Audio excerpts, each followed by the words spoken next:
Ucrania. La guerra que se pudo evitar y ahora no se quiere acabar. Ucrania es el segundo estado más extenso de Europa, por detrás de Rusia, un país bello.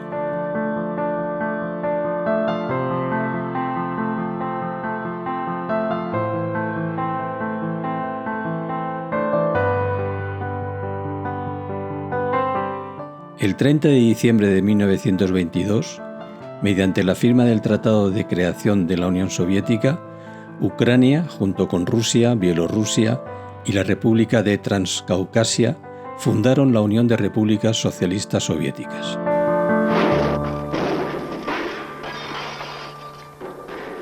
En 1941, las tropas de la Alemania nazi ocuparon Ucrania con la colaboración de los nacionalistas ucranianos, entre los que destacó Stepan Bandera, que ayudó a la limpieza étnica y el enfrentamiento contra los y las partisanas soviéticas.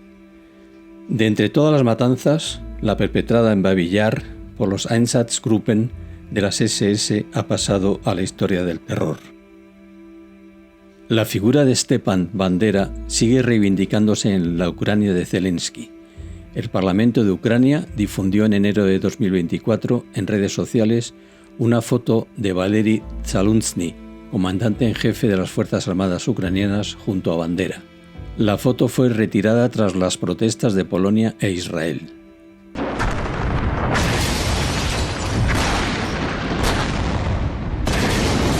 Tras el intento de golpe de Estado de agosto de 1991 contra el presidente Gorbachov, salió fortalecido Boris Yeltsin, dispuesto a enterrar a la Unión Soviética.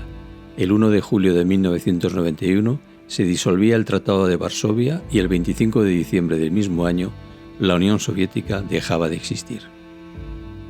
Según Rafael Poch, la disolución de la URSS se debió a 3 motivos: el técnico instrumental, la lucha por el poder entre dirigentes; el degenerativo, por el que una élite pone sus intereses particulares por encima de cualquier interés general o de Estado; y por último, el espiritual, el agotamiento del comunismo soviético. Y así, el 8 de diciembre de 1991, 3 hermanos, Rusia, Ucrania y Bielorrusia, mataron a la madre para quedarse con la herencia. En 1990, Gorbachov recibió garantías de James Baker, secretario de Estado norteamericano, y del canciller Helmut Kohl, en el sentido de que la OTAN no se extendería hacia el este, hacia las fronteras soviéticas. En 1994 se creaba en Bruselas la Asociación para la Paz a propuesta de la Alianza Atlántica para estrechar relaciones con países europeos no miembros, incluida la antigua Unión Soviética. Estados Unidos no estimó oportuna esa relación y mantuvo su idea de expandir los límites de la alianza hacia el este de Europa. El 27 de mayo de 1997, el presidente francés Jacques Chirac reunió a sus homólogos estadounidense y ruso, Bill Clinton y Boris Yeltsin, en París para firmar el Acta Fundacional de Relaciones Mutuas, Cooperación y Seguridad entre la Federación Rusa y la OTAN. Durante las negociaciones del Acta Fundacional, la Federación Rusa, sobre la base de las promesas realizadas al presidente Gorbachov por parte de Estados Unidos y Alemania de no ampliar la OTAN hacia el este, solicitó, sin éxito, que la OTAN renunciara a sus planes de expansión. Ese mismo año fueron invitadas Hungría, Polonia y la República Checa, quienes se unieron a la alianza en 1999. Today we proudly welcome Bulgaria, Estonia. En la 17ª cumbre de la OTAN celebrada en Estambul en 2004, se incorporaron Estonia, Letonia, Lituania, Bulgaria, Eslovaquia, Eslovenia y Rumanía. En la 20ª cumbre celebrada en Bucarest en 2008, la OTAN manifestó su intención de invitar a Ucrania y Georgia a adherirse a la alianza, generando una reacción de oposición del presidente Putin. El presidente ruso acusó a la OTAN de cruzar una línea roja. Alemania estimó que se estaba yendo demasiado lejos y demasiado deprisa en el tema de estas conflictivas ampliaciones. En la cumbre de la OTAN celebrada en Lisboa el 20 de noviembre de 2010, se escenifica un marco de colaboración OTAN-Rusia.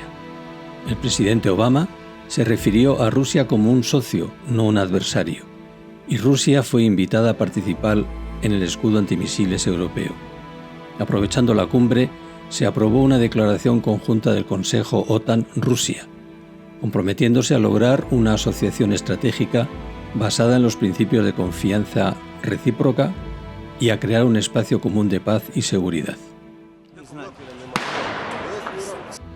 Tras el golpe de Estado en Ucrania y la anexión de Crimea por parte de Rusia, en la cumbre de la OTAN celebrada en Cardiff, todo cambia.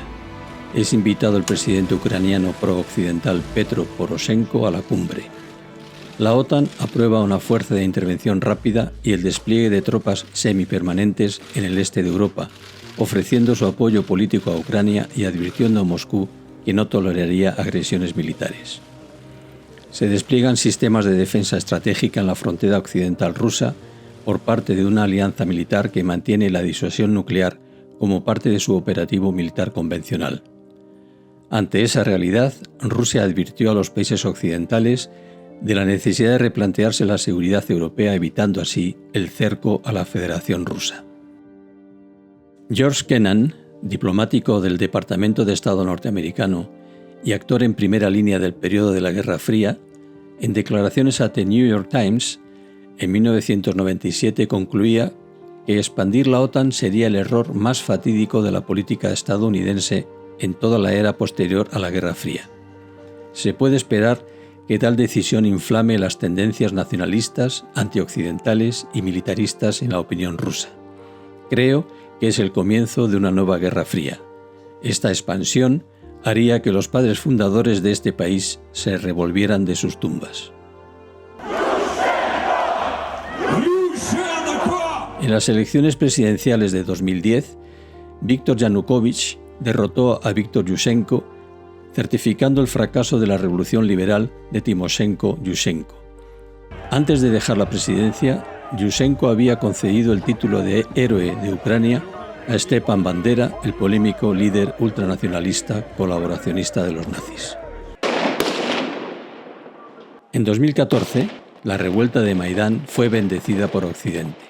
Según Rafael Potts, desde que en 2008 se ideó el esquema para arrebatarle a Moscú nuevas influencias en la región, la Unión Europea actúa en el este como un imperio. El acuerdo de integración ofrecido es, manifiestamente, una antesala para el ingreso del país en la OTAN.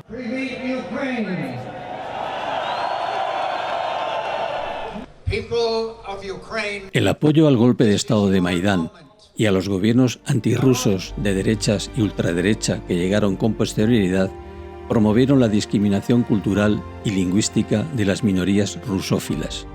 El incremento de la venta de armas y el empeño voraz de la Unión Europea y la OTAN por extender su influencia hacia el este de Europa, en contra de todos los acuerdos que se alcanzaron en 1990, y la violencia desatada contra las personas ucranianas de cultura rusa, fue la expresión más clara de hasta dónde estaban dispuestos los Estados Unidos, la Unión Europea y la OTAN para afianzar una hegemonía que pusiera en riesgo la seguridad de la Federación Rusa y con ello la seguridad compartida.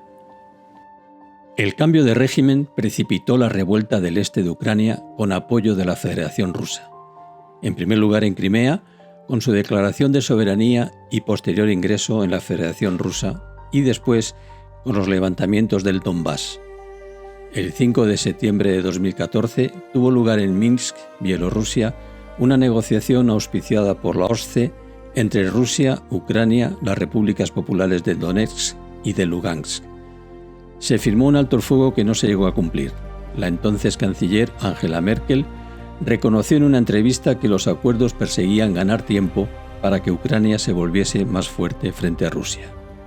Мною принято решение о проведении специальной военной операции. Ее цель – защита людей, которые на протяжении 8 лет подвергаются издевательствам, геноциду со стороны киевского режима. Y la invasión rusa de Ucrania se precipitó el 24 de febrero de 2022.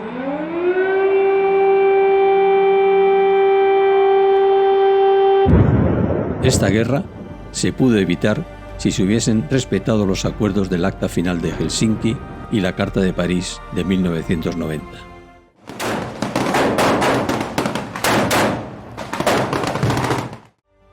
En 1975, el Acta Final de Helsinki, rubricada en plena Guerra Fría por los bloques antagónicos del Este y Oeste, sancionaba, entre otros puntos, la abstención de recurrir a la amenaza o al uso de la fuerza, el arreglo de las controversias por medios pacíficos, el respeto a los derechos inherentes a la soberanía y la inviolabilidad de las fronteras. Yalta s'est terminé ce jour même à Paris. En la Carta de París de 1990 se reiteraron las siguientes ideas centrales: reafirmar el cumplimiento del Acta Final de Helsinki y de la Carta de las Naciones Unidas, creación de una seguridad integral europea, cooperativa, igual e indivisible, de manera que la seguridad de cada Estado esté inseparablemente ligada a la de todos los demás. Ningún Estado participante reforzará su seguridad a expensas de otros. Y cooperar en el fortalecimiento de la confianza y la seguridad entre los Estados y a fomentar el control de las armas y el desarme. Ya hemos visto cómo la OTAN, empujada por los Estados Unidos, fue rompiendo todos sus acuerdos en la perspectiva de alcanzar una seguridad común. La historiadora Marie-Elise Sarraute, quien en su estudio sobre el rechazo de los Estados Unidos al concepto de seguridad europea, integrada en la Carta de París, argumenta que Estados Unidos vería disminuido su papel en la seguridad europea y, por tanto, se trataba de impedir que la OSCE se convirtiera en la Organización de Seguridad Europea. La solicitud de Ucrania de entrar en la Unión Europea y la OTAN precipitó la indeseada e injustificada invasión rusa y con ella la guerra cruel que ha desencadenado una nueva realidad internacional en el contexto de la disputa por la hegemonía este-oeste, la reedición de una nueva Guerra Fría y los comentarios reiterados sobre el posible uso del arma nuclear en la disputa territorial. Con la guerra de Ucrania triunfa la visión de la militarización de la seguridad, de la ampliación de la OTAN como sistema unilateral de la seguridad y es vencida, al menos de momento, la idea de la seguridad continental europea y de la desmilitarización progresiva del espacio europeo, sostenida y defendida en el Acta Final de Helsinki, en la Carta de París y en las sucesivas declaraciones de la OSCE antes mencionadas. Y ahora no se quiere poner fin a la guerra, ahora se militariza a la Unión Europea. El que fuera inspector general de las Fuerzas Armadas alemanas y presidente del Comité Militar de la OTAN, el general retirado Harald Kujat, afirmaba en una entrevista a un diario suizo que cuanto más dure la guerra, más difícil será alcanzar una paz negociada. La anexión rusa de 4 territorios ucranianos el 30 de septiembre de 2022 es un ejemplo de esa evolución difícilmente reversible. En las negociaciones de paz celebradas en Estambul en marzo de 2022, según Kujat, Rusia había aceptado retirar sus fuerzas y Ucrania se había comprometido a renunciar a pertenecer a la OTAN y a no permitir el estacionamiento de tropas o instalaciones militares extranjeras. A cambio, debía recibir garantías de seguridad de los estados de su elección. El futuro de los territorios ocupados debía resolverse diplomáticamente en un plazo de 15 años, renunciando explícitamente a la fuerza militar. Pero Boris Johnson, entonces primer ministro del Reino Unido, intervino en Kiev para impedir la firma del acuerdo al considerar que Occidente no estaba preparado para poner fin a la guerra.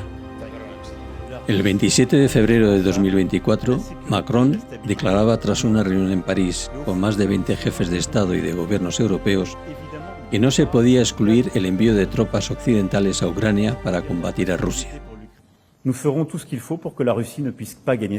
La respuesta del portavoz de la presidencia rusa, Dmitry Peskov, no se hizo esperar. En ese caso, hablamos ya no de la posibilidad, sino del carácter inevitable del conflicto a gran escala con la OTAN. En Estrasburgo, la presidenta de la Comisión Europea, Ursula von der Leyen, declaraba en el Parlamento Europeo: The threat of war may not be imminent, but it is not impossible. And the risks of war should not be overblown, but they should be prepared for. Y en España, la ministra de Defensa, Margarita Robles, fue más allá afirmando: la amenaza es total y absoluta. Nuestros valores democráticos y la paz de Europa están en una situación de clara riesgo y que, por tanto, yo creo que tenemos que ser conscientes del riesgo que vivimos y a veces pienso que en España no somos suficientemente conscientes. Thierry Breton, comisario europeo del mercado interior, comenzó a mencionar la necesidad de avanzar hacia una economía de guerra en busca de un rápido incremento de la producción de municiones y armas para abastecer a Ucrania y reponer los propios arsenales europeos. Países Bajos está considerando recuperar el servicio militar obligatorio, como así lo hizo Suecia en 2018. Letonia lo pondrá en marcha durante 2024. Francia está considerando un servicio nacional universal obligatorio para jóvenes y el ministro de Defensa alemán Boris Pistorius propuso al canciller Scholz reimplantar el servicio militar obligatorio. La militarización creciente de la Unión Europea ya tiene consecuencias. Según el Instituto Internacional de Estudios para la Paz de Estocolmo, las importaciones de armas por parte de los Estados europeos aumentaron un 47% entre 2013 y 2022. En este contexto de naufragio de la paz europea, la encuesta realizada por el Consejo Europeo de Relaciones Exteriores en enero de 2024 señala que solo el 10% de los encuestados cree que Ucrania será capaz de ganar los territorios ocupados y el 41% es partidario de forzar a Ucrania a una negociación con Rusia para alcanzar un acuerdo de paz. Es decir, la militarización y el rearme tienen un problema. Los y las ciudadanas europeas, herederos de las dos guerras mundiales que asolaron Europa, exigentes en inversiones públicas para los servicios públicos, para la industrialización, para la soberanía y la seguridad alimentaria, en compromisos para acabar con la emergencia climática, con políticas de igualdad y absolutamente renuentes a apoyar aumentos significativos en gastos de armamentos, en gastos de defensa. Según el Banco Mundial, los gastos de defensa de la Unión Europea, con relación al Producto Interior Bruto, pasaron del 3,6% en 1960 al 1,6% en 2022, en una curva descendente, resultado, entre otras razones, de las movilizaciones europeas contra la instalación de los euromisiles, contra la guerra de Irak, contra las bases norteamericanas, contra el servicio militar obligatorio o contra el armamento nuclear. Ese sentimiento pacifista arraigado en parte en la ciudadanía europea es el contratiempo con el que se encuentran las élites europeas y el lobby de armamento. La respuesta del bloque político-industrial militar europeo para justificar el rearme es sencilla a la vez que irresponsable, toda vez que tratan de hacernos creer que estamos al borde de una guerra, otra vez mundial, en este caso contra Rusia, y para ello se pone en marcha toda una campaña propagandística. La justificación de las élites europeas para el rearme ante un posible ataque de Rusia recuerda la comedia rodada en plena Guerra Fría por Norman Jewison, Que vienen los rusos, en la que se reían de la paranoia estadounidense sobre un posible ataque soviético. Algo absolutamente inverosímil, porque una confrontación directa de la OTAN contra Rusia significaría la posibilidad del uso del arma nuclear, la destrucción mutua asegurada. Extraño juego. El único movimiento para ganar es no jugar. En 2024, el presidente Putin, en comparecencia ante el Parlamento, manifestó: los oponentes de Rusia deben recordar que nosotros tenemos armas capaces de alcanzar objetivos en su territorio y que lo que plantean asusta al mundo entero. Todo esto amenaza con desatar un conflicto con armas nucleares y, por tanto, la destrucción de la civilización.